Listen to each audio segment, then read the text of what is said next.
$17 billion is spent by corporate America during fantasy football season on stolen time.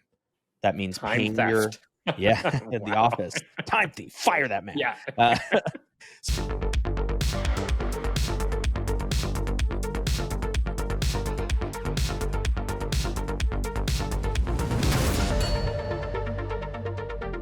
Hello and welcome to another episode of Behind the Lines, the only podcast purifying the sports betting industry.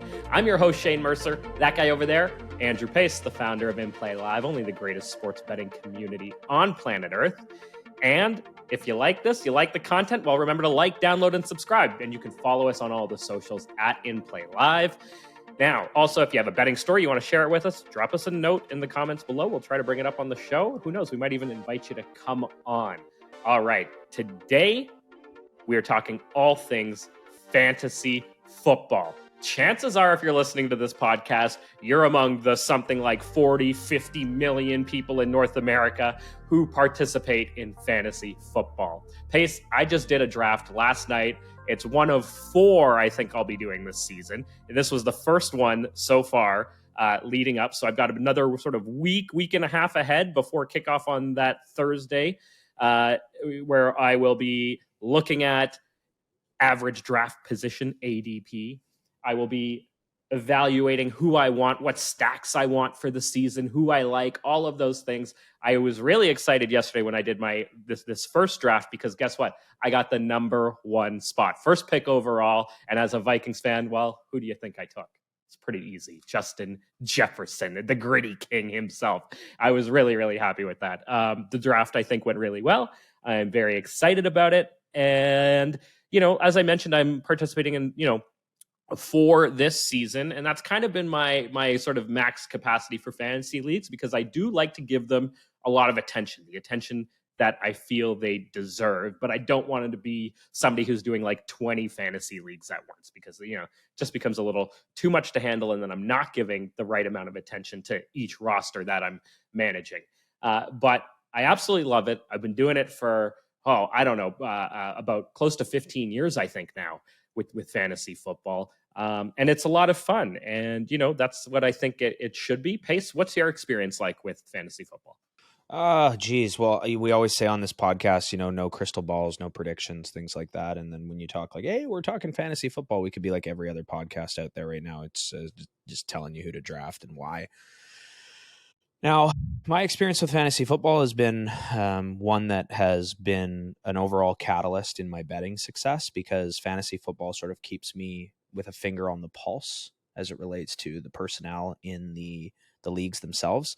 I think I have done one season with 4 leagues, and I absolutely hated it because I found that a lot of my players were playing against each other, which was always frustrating. And then I found myself cheering for one league over another. And then that ultimately actually meant I was cheering against myself in 1 or 2 of my leagues.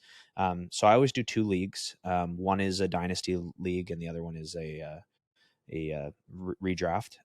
It's just a ton of fun. That's really all it is. It's a ton of fun. It's a way to engage with, your friends. I find there's a lot of negative shit I can say about fantasy football. Like a lot of negative shit that I could say.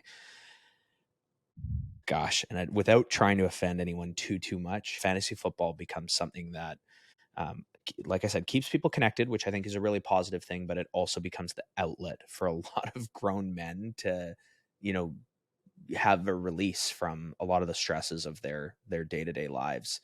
And I think that's great, but I also think it's sad at the same time. Why is it sad? I feel so fortunate in the sense that at inplayLIVE, we have the same sort of time commitment associated with fantasy football in a much more productive fashion, in a fashion that hopefully is one that makes you money over time and is one that overall boosts your financial well-being and hopefully teaches you some things outside of your financial well-being that lead to your overall success. I don't believe fantasy football does that for the average user. I think it's a big waste of time. And I think that entertainment aside, like the entertainment part of it is tremendous, but the time that goes into it relative to what you're actually doing makes no sense whatsoever. There's no logic behind it.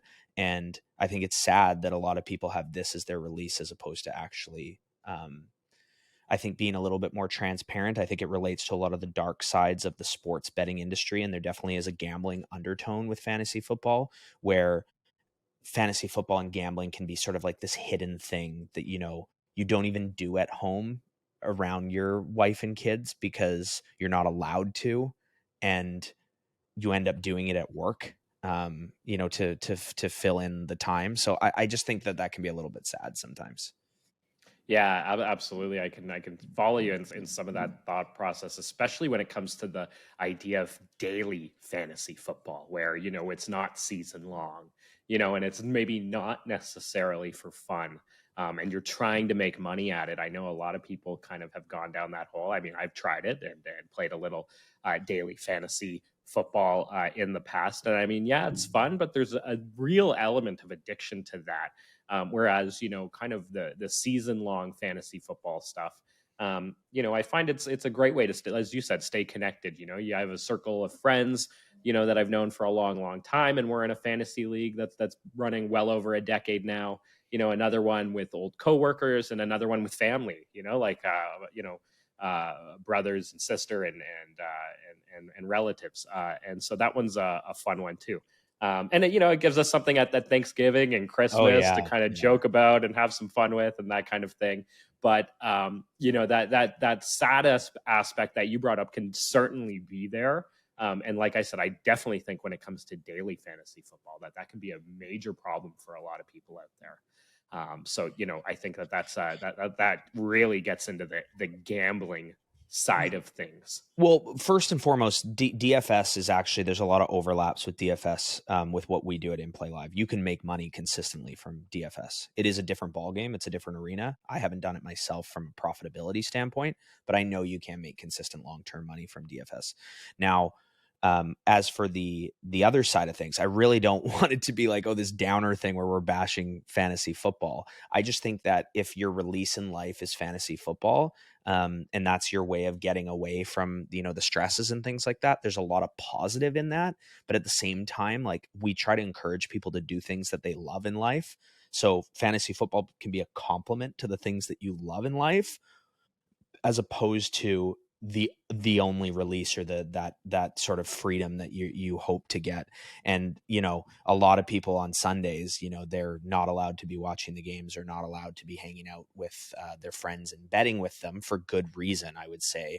And then, they're refreshing their fantasy feeds all day long. They didn't actually necessarily watch the games. And it's just like, oh man, sometimes I think about that lifestyle and it gives me like anxiety just thinking that, and quite honestly, a huge reason why inplayLIVE exists, so that people can actually dedicate time to these types of activities that are much more productive than the actual fantasy leagues themselves.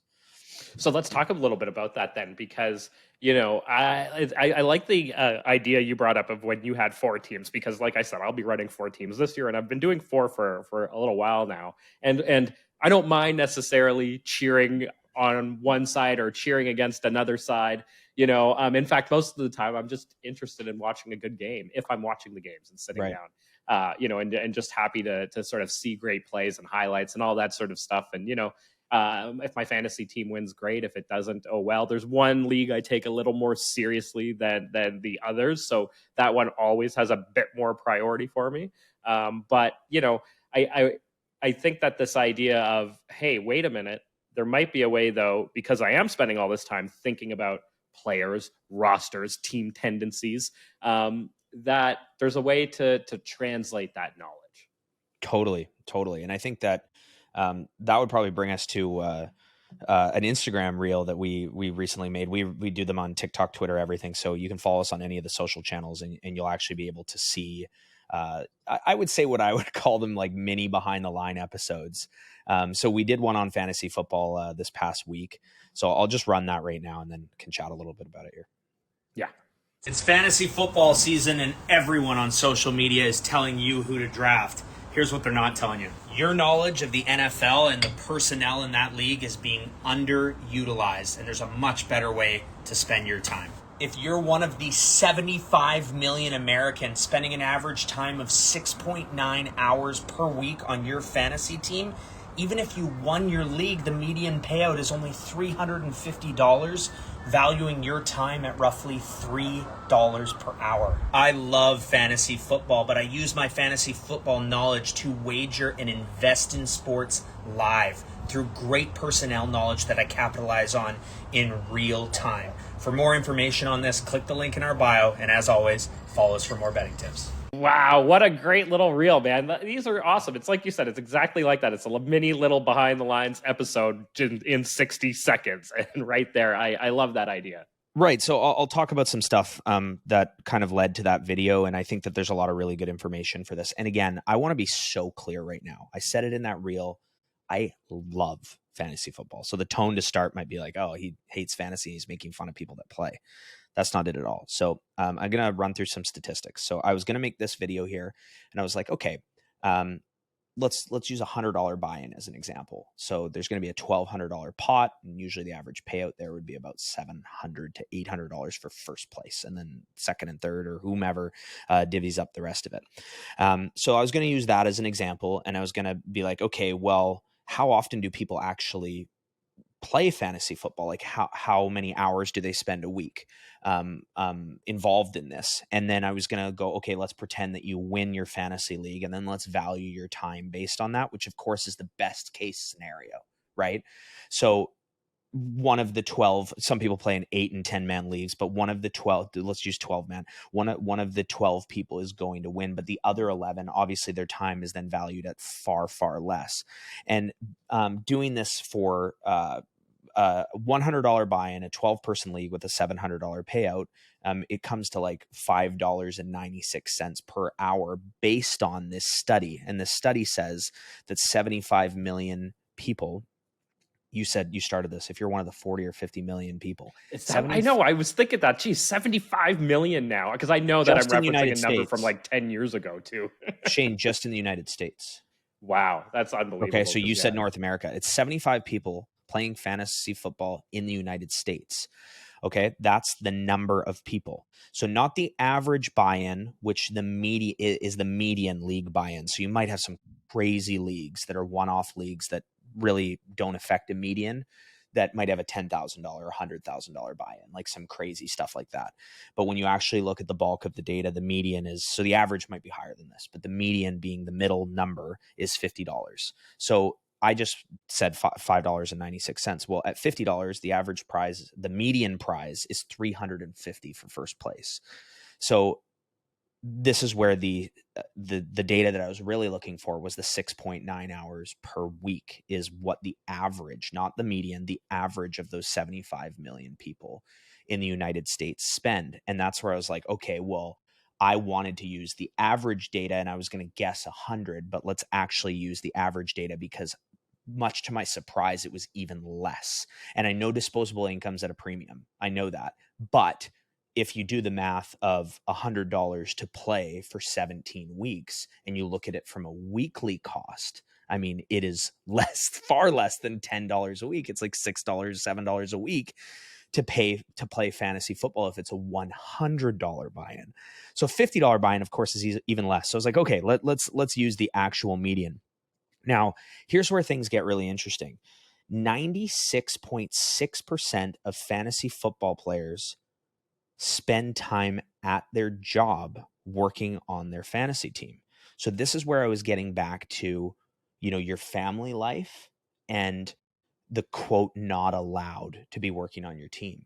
So people are taking time out of their corporate jobs to work on their fantasy football team. So not only is the time cost extremely inefficient for you, the player, but you're also now costing your employer money. And I'm not here to judge you for that. But in a separate study, there's multiple of these. It has been estimated as high by Fortune and Money.com that $17 billion is spent by corporate America during fantasy football season on stolen time. That means time theft. Yeah, The Wow. Office. Time thief, fire that man. Yeah. So that was from 2016. Now that is the highest number I've found, but everything I've found is in the 10 to 17 billion dollar range. And I believe that number has probably gone up because last year, Patrick Mahomes against Jalen Hurts was the most watched Super Bowl in the history of football. So the popularity of the sport has continued to grow, and for good reason. It's exciting as hell. It's an amazing sport, an amazing time of year.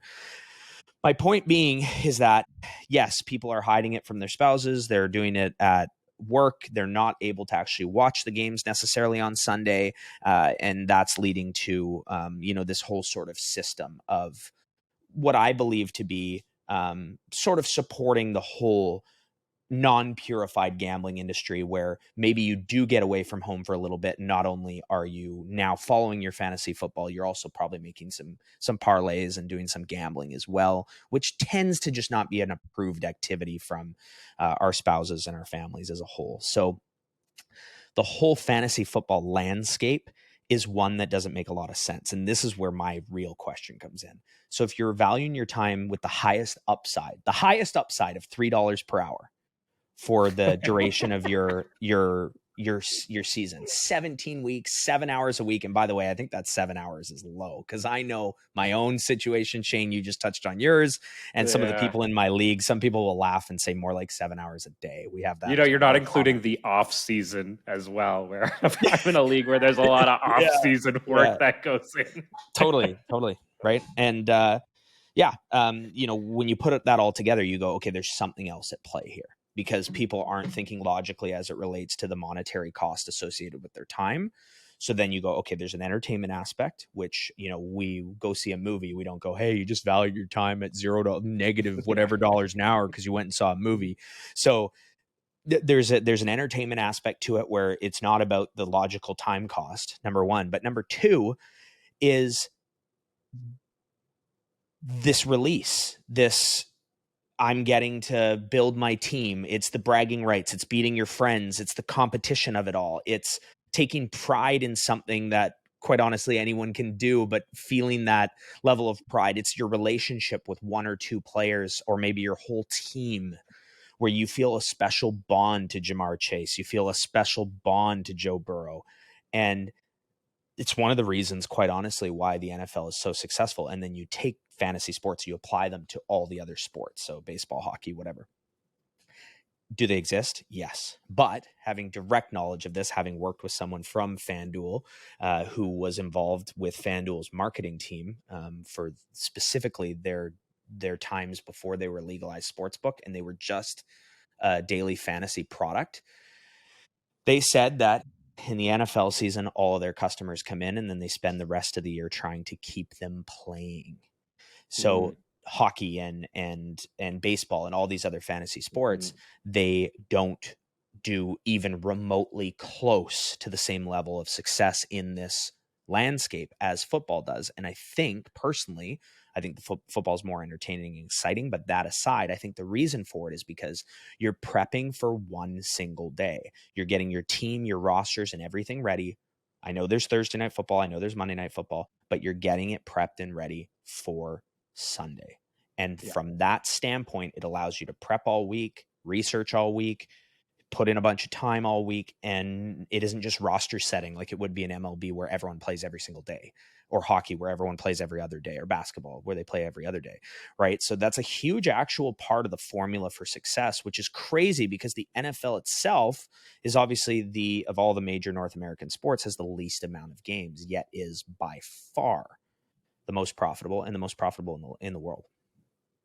Yeah, it's interesting, right? That kind of, I think we have some supply demand dynamics at play there, right? When it's available all the time, it's like, maybe I'm interested, maybe I'm not. But when it's only available on Sunday, in a major way, it's like it just drives up that demand.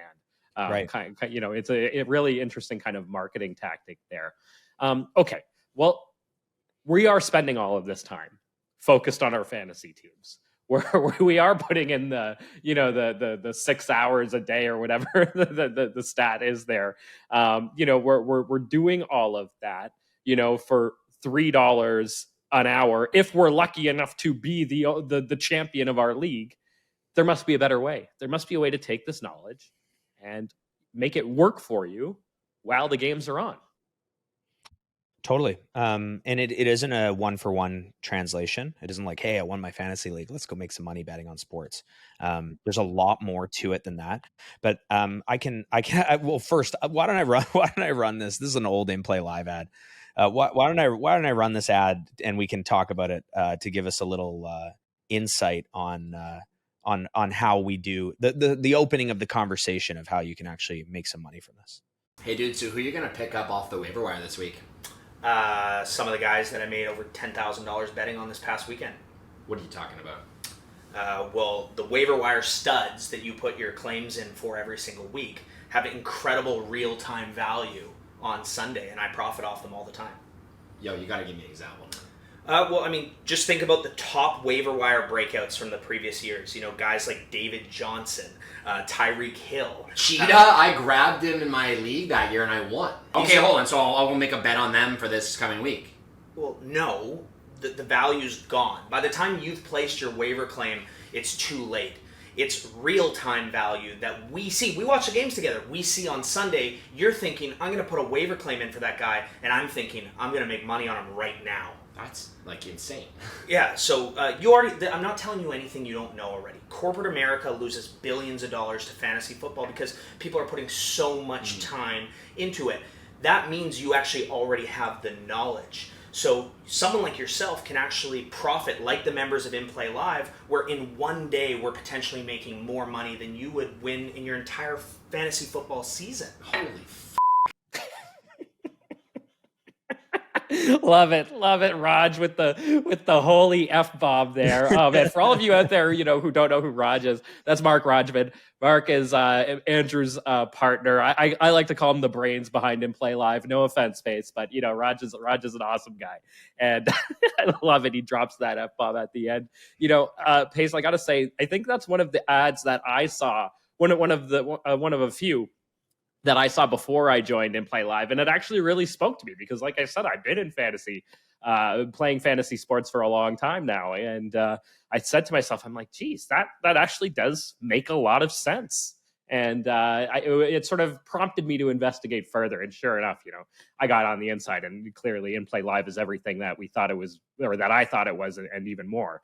But what an ad, and I love the Raj appearance in it. Right. So I guess that kind of segues us into your question where you're like, okay, so what can you do? And this is going to be like a masterclass in fantasy football knowledge translating to sports betting profits. So there's only so much we can give away on the podcast. So for those of you that don't know, we have a whole masterclass suite of videos inside of inplayLIVE that really are a great way, core philosophies and curriculum of the mindsets of how we profit over 7 figures from betting on sports in real time. And then we do get into the actual, not the mindsets and the philosophies, the actual strategies themselves inside of our community. And then, of course, we have our live streams that are the real time execution of those. So you can wager with pros like myself in real time and really tail some of the great betting minds in the world in hopefully profit from it as a result. Now, when it comes to fantasy football specifically, it's funny because there'll be times where, because of my sports bet setup, which if you guys have followed this podcast, you've seen on another episode, I'll have people in my room that are watching the games recreationally. They're not betting, or maybe they've made a pregame parlay. Maybe they're having a couple drinks, but maybe they're having a couple drinks. They're cheering for their fantasy teams. And a lot of them are actually in my league, and their personnel knowledge is far greater than mine. And that ad that we shot that the week after, some inplayLIVE OGs will remember this, the week after that we had just hit Travis Fulgham anytime touchdown for the Philadelphia Eagles at 20-1. So the reason why we bet on this Travis Fulgham was because he was able to step up into a role, which is a big, big part of fantasy football. So I'll kind of walk you through the Travis Fulgham touchdown. But before that, I'll walk you through the mindset of what some of those fantasy guys in the room were doing, and then what I was doing in that same moment. So you see the cart come out, the stretcher. If you're using Sleeper app for fantasy football, it's the top app in my opinion. You turn your notifications Great on app. for news on Sleeper, and you watch it in real time. And we're on the live streams, right? In these moments, right, with the whole members, and it's like, oh fuck, like I don't know who got hurt in this particular example, but it's like, oh fuck, AJ Brown's hurt. Just using another Philadelphia Eagle, AJ Brown wasn't even on the Eagles at the time, so you see he's hurt, and all of a sudden a ball gets thrown to Travis Fulgham, and you're like, who the hell is that guy? Do a little research on him. 6'6", 6'4", whatever, fast, young, all this stuff. So he's got that. Travis Fulgham's now gotten his chance. And then the notification pops up on Sleeper. AJ Brown carted off the field, or AJ Brown limps to locker room, something like that. So that notification's now come up. And then what happens on Sleeper app for any of you fantasy football experts? All of a sudden, the next guy in line goes to the very, very top of the trending waiver wire pickups. So even though you can't pick them up yet, you have to clear waivers on Tuesday. You haven't been able to, or I think it's Tuesday at midnight Pacific. So you have to clear waivers on Wednesday. All depends on your league. But I don't think that you have that full Tuesday after Monday Night Football. So even though you haven't cleared waivers or picked him up, the app detects the activity of those next players being picked up. The other one that was a big one, I actually lost this wager, but Travis Homer, I think I would have had $45,000 if Travis Homer got a touchdown, anytime touchdown for the Seattle Seahawks. It was 1st and goal at the 5, and they ran the ball with him 4 times in a row, and he got stuffed on all 4 downs. And Travis Homer went shooting up on the Sleeper app for the trending players. I don't know who got hurt. I got to think. Maybe it was Rashad Penny. Maybe it was 2 guys, and maybe it was the starting back and the next back. And then you're getting just a crazy probably Chris Carson. Probably Carson at the time. Yes. He was the lead back. That's who it was. I think it was Carson and Penny in this particular example. So we were getting an even bigger underdog in that particular scenario. So, AJ Brown goes down, and you think like, oh, I'm going to bet on AJ Brown not to get any more receiving yards. Books, yeah, can you slide some of that stuff in sometimes? Sure. So the guy tore his ACL, and here we are, a bunch of absolute assholes trying to make money on his demise. Yeah, bet his under on yards, right? And that stuff's largely covered up. But what isn't necessarily always covered up is that next guy coming in. So the Sleeper app's trending for waiver wire pickups, and everyone thinks they're so sharp. But meanwhile, you can place that waiver wire on Tuesday once you see everyone else doing it, and potentially beat the person that was first in to the waiver wire claim, because you have a higher waiver priority or a bigger fab budget to actually purchase that player or get him before. So what was the upside for my buddy on the couch who was the first to put that waiver wire in and helped him trend up on Sleeper? Yeah, what upside? There's no upside whatsoever. I can sit there on Tuesday and go, oh, I'm Travis Fulgham, my guy. I've just made 10 grand off this guy scoring an anytime touchdown, and my whole fantasy payout for first place is $2,000. And these guys are living and dying by the sword on whether or not they can pick this particular guy up. So there is real-time value on these personnel changes. And not only that, the difference of me going, okay, this guy's on the field, he's getting looks. Okay, it's not just one snap. It's not a one-off. He's the guy. You still have to get lucky to have hit that wager. But the point is that if you play that scenario out, 100 or 1,000 times, odds are that he's going to hit at a rate higher than what the odds are being implied at, giving you what we refer to as a value wager. So that's happening all in real time. But this is what's really funny is the player goes down, and there'll be a guy in my league in the room where I'm like, who's the next guy up? And he answers it immediately because his personnel knowledge is so much better than mine. Mm-hmm. Who's the next guy up? He might already have wavered him or rostered him to a certain extent, or knows of him and kind of has him on a radar of some kind. And they gave me the information that I needed to profit. Not that it was that urgent, because I'm going to eventually see the guy on the field anyways. But I just think that if you took your approach to fantasy and translated it, well, it's not a 1-for-1 translation. There are opportunities there. And that, to me, is a really nice segue or bridge into the rest of the successful betting world, be that anything else in the NFL college football, which then if you love fantasy football and you start watching college football and you're profiting on it, I'll build a little list where I go, holy shit, who's this guy Deuce Vaughn? My God, is that guy electric? Let's put him on a little list and put him, that's a great candidate for a dynasty pickup next year, or a great late round pickup for a redraft of this year. So it's almost like it flips where you go, my fantasy knowledge brought me into this arena. I'm now making profits way beyond this, hopefully in theory, making profits. I can't guarantee you profits. Hopefully making way beyond, this theoretical $3 an hour bullshit that's your highest upside of your other league. And then it's spitting back at you because you're engaged and because you're watching the games, your personnel knowledge and your knowledge of the game heads into the college or collegiate level, which is your next wave of talent coming into the NFL. And then, of course, the actual NFL knowledge itself and what you're seeing, where you don't necessarily need an analyst to tell you about who was looking electric and why you should target those particular players, because you saw it yourself. And then you take that a step further, and that spills into profitability in basketball, hopefully in baseball, in hockey, in tennis, in soccer, and the list goes on and on from there. Yeah. Okay. So a lot that I want to dig into here, just sort of speaking from my personal experience and kind of journey through inplayLIVE. So first, I'll pick up on the college football aspect. So I never watched college football before. I might watch a game here or there, a really big game or something. If I'm at home, throw it on. But college football was never something that I really followed much before I joined inplayLIVE. And then, of course, I joined and I realized, wow, this is a big thing for this community, and they're really into it. And I'm like, okay, let's start watching it. Well, sure enough, like you said, heading into this fantasy season and during the off season, as I mentioned, there's a fair amount of work off season for fantasy football. Kind of crazy when you think about it. But heading in to this season and during the off season, there was so much more that I knew about these rookies coming in, and so much more, information that I had on them. And like you said, I tested them. I'd seen them play.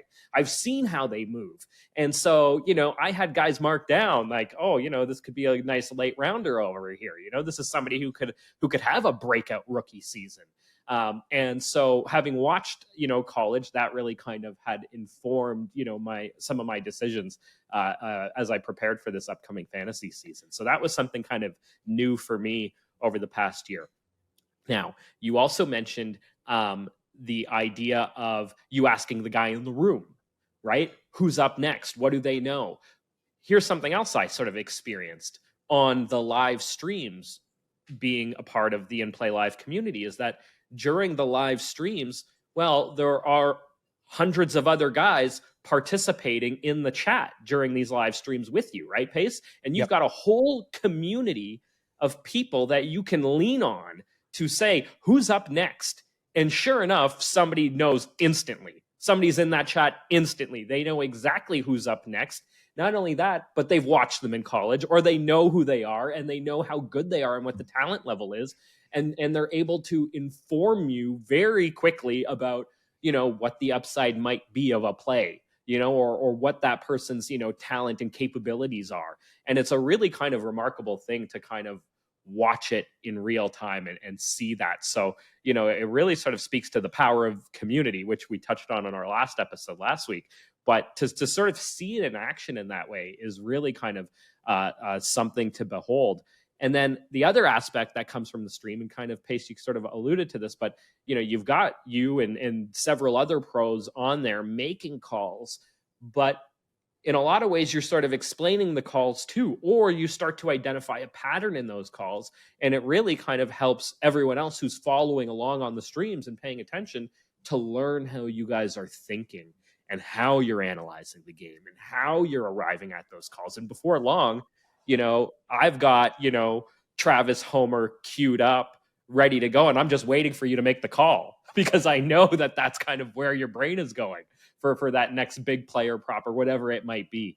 And so, it just really speaks to the power of the community and how much you can learn on those streams live while watching the game with an entire community. It's really something powerful. And so for all of you listening out there, if you're not a part of inplayLIVE, we have the promo code for you, Behind the Lines. That will give you access to the streams. But if you're a part of inplayLIVE already and you're part of just members, you have access to some streams, but not all streams. And I really encourage you right now. There's a promo going on for Pro. Check it out. I highly, highly recommend joining Pro. You get access to every stream out there. On top of it, you get access to the Discord. And the Discord is a place where the community just explodes. And there's so much valuable information sharing going on the Discord that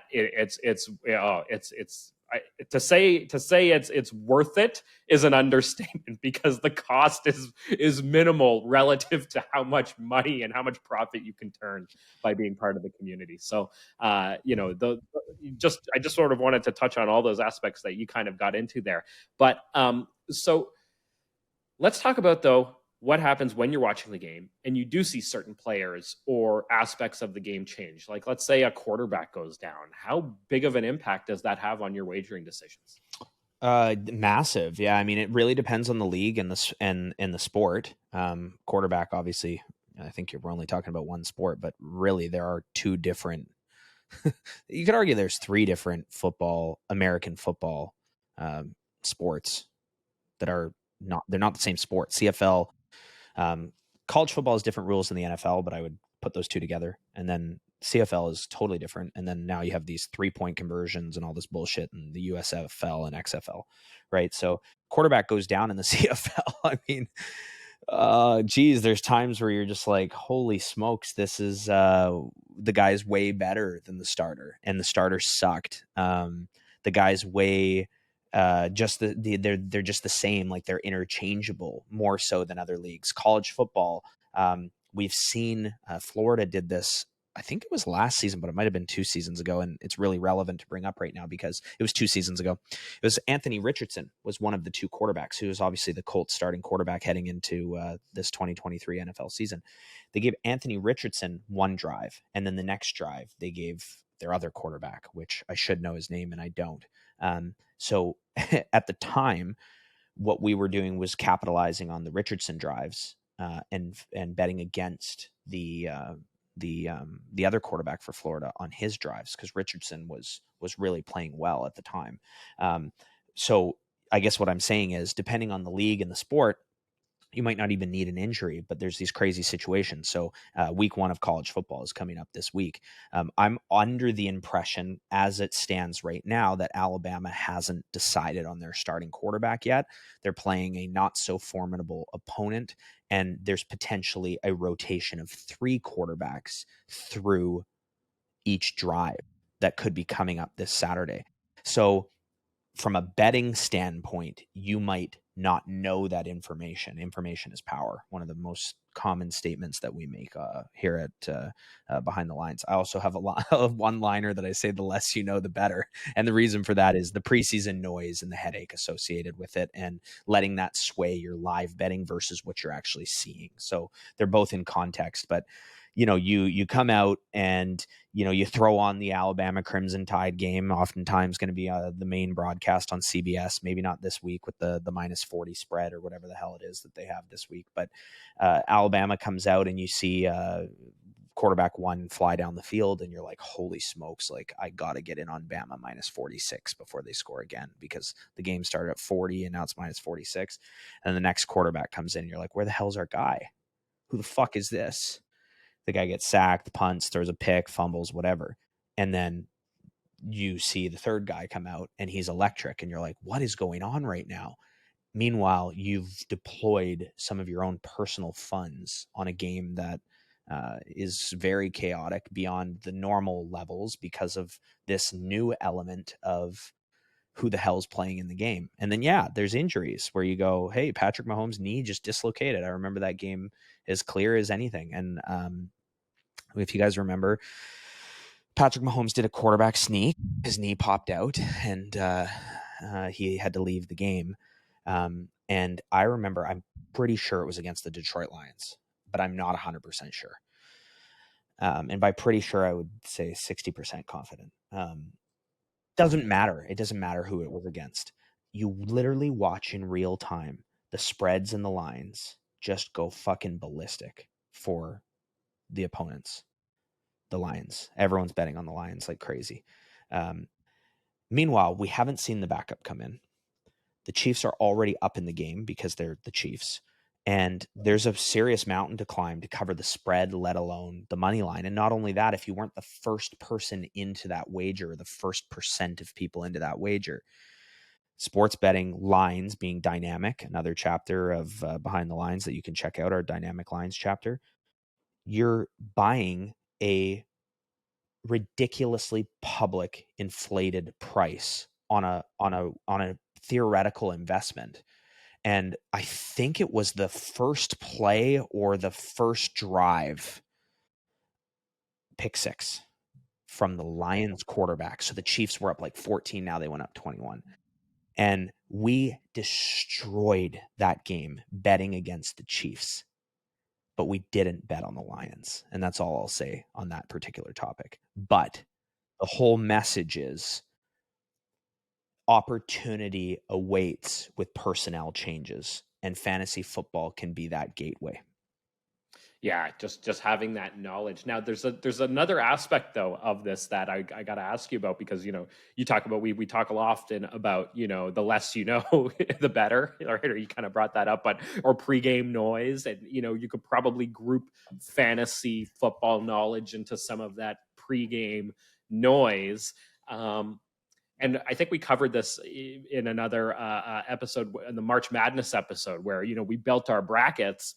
But you don't want to bet with your bracket, right? Same thing for fantasy football, right? You might have a lot of knowledge, but you don't want to bet with your fantasy team necessarily, right? And I think a lot of recreational sports bettors out there probably do a lot of that, right? Or at least bet with, the higher drafted players on their team, right? Or their quarterback, or their top running back, or top wide receiver, right? They're thinking, oh, well, I've got Jamar Chase and I've got Joe Burrow, so I'm betting on the Bengals. Right. I'm glad you brought that up. I wasn't going to bring that up. I would argue that is one of the single biggest traps in the NFL for sports betting. And that is backing your fantasy team with emotion as opposed to deploying disciplined, value-oriented wagers. So I'll give you a couple examples. Number one is taking your star running back or star receivers anytime touchdown, and then you cheering with your team. A lot of times these superstar guys are negative odds before the game starts to score a touchdown. And if you look at the highest scoring players, I'm talking specifically touchdown scoring. So last year, I think Jamal Williams was the highest scoring player. I remember the season when New England Patriots had LeGarrette Blount. They won the Super Bowl that year. He scored like 23 touchdowns in a 16, now it's 17 game seasons, which opportunity. I know it's the second season of 17 games, but more games equals more potential profit at inplayLIVE. So it's always so great to see that.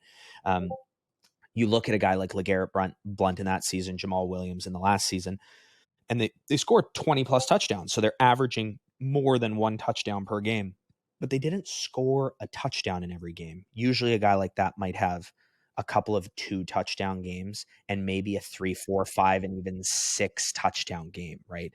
So you could look at it and be like, oh, he scores every game. But when you're getting minus odds on something, it needs to be hitting at a clip higher than 50% to break even. And then when you put the emotion and all the public perception into a really good example of someone like this, it's not relevant for this season, but is Ezekiel Elliott when he was on the Cowboys. The amount of money on Zeke anytime touchdown was always so high. And it's a very profitable market for the sports books, regardless of how you did specifically, because you're buying a bad number. The flip side to all of this is if you are setting your rosters with fantasy football. So now we're going to get into transitioning from a bad pregame bet to maybe where some opportunity can lie again. You're setting your rosters and you're a really savvy fantasy expert. So maybe you're following some of the top guys that are setting you like starter sit and why. A lot of times the rationale for why you would sit a really strong player relates to who's defending them and the statistics in that upcoming game relating to how the defense has played against that position. So just throwing something out there, the Green Bay Packers have shut down the tight end spot through 9 weeks of the NFL so far. This is even more crazy to say, but we're going to be sitting Travis Kelce this week. You'd never sit Travis Kelce, but that being a narrative that's out there in the public and in the media, and you're looking at it, maybe you have some data yourself too. Well, would that be an opportunity to bet on the tight end positions under on receiving yards that week, or have the books adequately handicapped that already? So what are the projected yards that are being put out by top sharp fantasy apps like Sleeper versus what the sports books are putting out there? You might have Sleeper being an accurate representation of a player prop, where the sports books don't have an accurate representation of the player prop because of the fact that it is a superstar player and people have bet on his over and receiving yards, boosting that line, where the theoretical coin flip, let's say, is 51.5 yards in the air pregame, and then public perception has driven that up, going, he's gone over that every single game this year, we have to bet on that. Meanwhile, that particular team has only allowed 25 yards in the air at that position average per game, and it gets bought up, and maybe it moves up to 54, 55, 59, 65 yards by the time kickoff lands, and you're sitting here with that player on your bench because of your fantasy knowledge, where you go, hey, the coin flip's at 50.5, they're giving me 64.5 or 59.5. I'm getting 9 yards of theoretical value minus a couple of yards of VIG. Hey, there's an opportunity here. You have a really good personnel knowledge, maybe a catching running back that isn't well known or well disclosed in his history in the NFL, but you know he's going to be getting reps with on third down all game long, and potentially it's a team that will be airing out the ball a lot. And his over on receiving yards pregame for a guy that I'm referring to could be as low as like 3 or 4 yards. He just needs one catch, right? So we've seen quite a few of those hit. Yeah. But taking that stuff over and looking at some of those opportunities before the game starts is an amazing way to transition your personnel knowledge. And on that note, if you are doing something like that, don't go out there spending a bunch of money. Place $1 to $10 bets that are fully within your means, fully within your bankroll, fully within responsible betting, and don't chase anything. Don't change your unit sizes. Track it and see how you're doing, not over one bet, not over 10 bets, but get a solid sample size. Get 50 to 100 plus under your belt, and then start to scale based on your success. And that's what it's all about. Yeah. Tracking is huge. You know, I'm a big proponent of that. Talk about tracking all the time on this podcast. And yeah, exactly. If you are going to do that kind of thing, we absolutely encourage you to track it and start small. And if you are seeing success over time, then sure, ramp it up a little bit, you know, slowly, gradually, in a way that's responsible. All right, Pace. So let's just recap here for a moment. We're all out there. We're all playing fantasy football. Especially, you know, if you're listening to this podcast, chances are you're playing some fantasy football out there.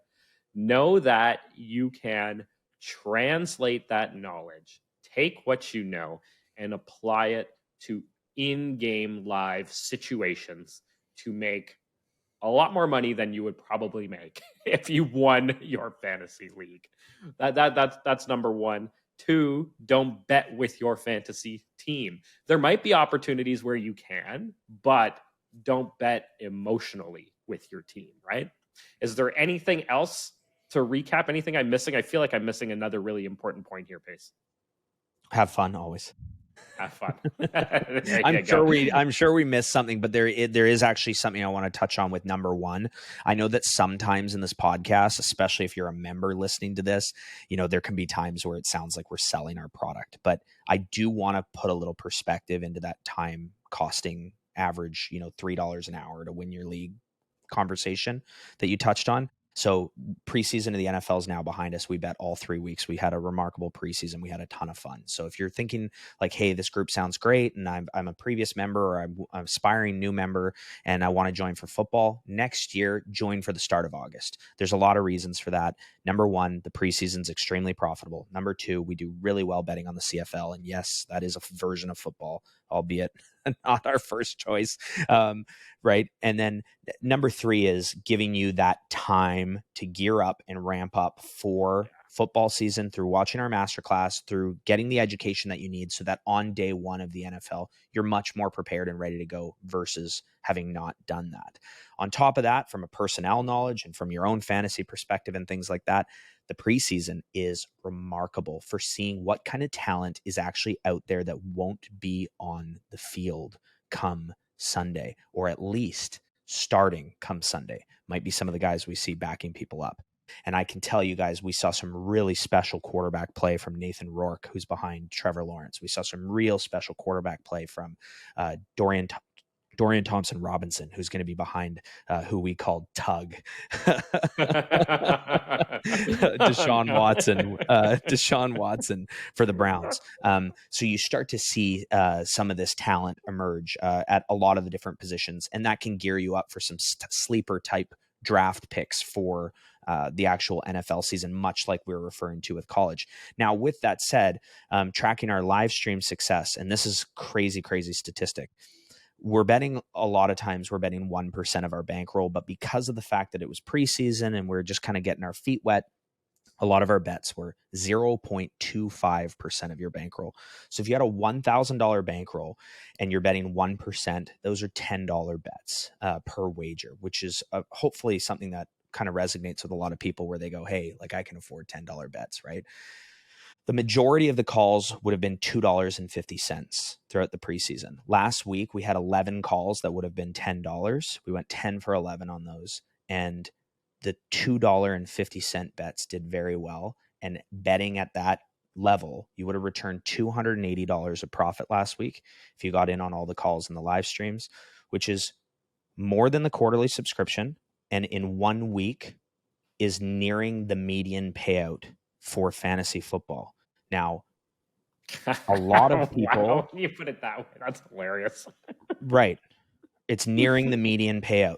Now, payout a lot of for people... your 17 weeks. Exactly.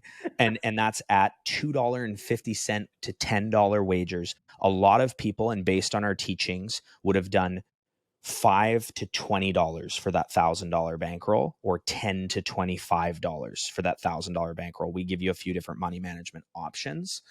And if you then put those numbers in, all of that doubles. So you've beat the median payout for fantasy football in America in just 1 week, betting $10 to $25 units based on the call and recommendation that we do in real time. So football season is an amazing time of year. We just had NCAA football week 0 pass us. Week 1 is now starting tomorrow as you're watching this, if you're watching this the day it was released.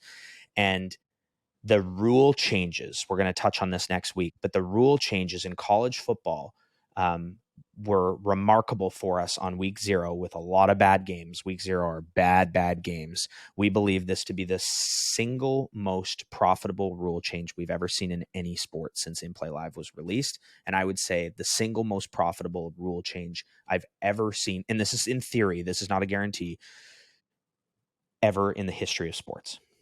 Wow, what a statement there. But it's a huge change. And yeah, we saw it in action over the weekend. And as Pace mentioned there, yes, next week we'll be talking all things college football. And the week after that, all things NFL football. So we've got a lot more football to come. So please tune in, pay attention. Lots of football talk happening here. And, you know, as we sort of talked about throughout the episode here, if you aren't a member and you want to join and see what it's like, we have the Behind the Lines promo code. And if you're already a member but you haven't joined Pro, there's a special promo on right now for Pro. Come make that upgrade. It's totally worth it. All right, Pace. Till next week, buddy. Keep beating those Bucks. Thanks for tuning in to another episode of Behind the Lines. Remember to like, download, and subscribe. We are on YouTube, Apple, Spotify, and everywhere you get your podcasts. Have a betting story or want to be featured on our podcast? Drop a note in the comments below. And if you want to join inplayLIVE, use promo code Behind the Lines.